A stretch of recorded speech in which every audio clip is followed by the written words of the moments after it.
didn't learn the bearing. It arrived before the schooling, before the suits, before the rooms, before the overruling of every voice that tried to tell me I was approximate. I came out of the womb already immaculate, in my conviction that the space I occupy was rightful, not from arrogance, from something deeper, something nightfall can extinguish the particular luminosity of a man who never questioned his velocity. Through any room I've watched men practice confidence, in mirrors watch them calibrate their countenance. Before they enter, I just enter, that's the differential between the performed and the quintessential. Effortless, that's the word they reach for when they try to map the thing they can't ignore. Not the clothes, not the jaw, not the metaphor of power. Something underneath the floor of all of that, some tectonic certainty that was never earned, it was nativity. Effortless, the walk, the pause, the way the room reorganizes when I weigh my presence against it, and the room gives way.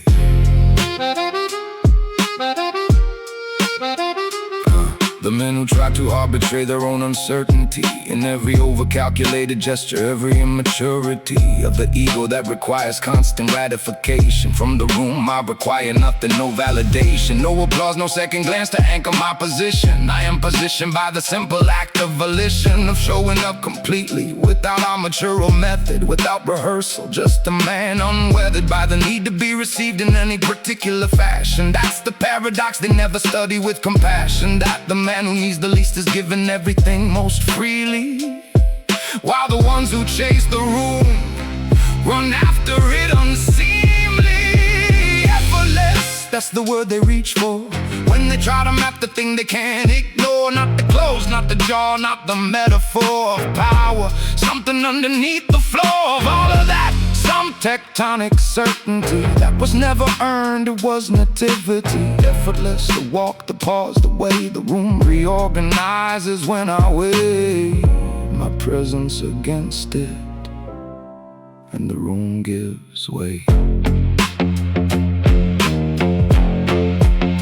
But here is what the effortless man never tells you in the open, the thing beneath the glacier, what the surface keeps unspoken. The nonchalance was built on something, built on subterranean labor, on the unglamorous and long median. Years of being tested, being fractured, being remade. The effortless man once made every desperate trade of dignity for foothold. Once was hungry, once was visibly afraid.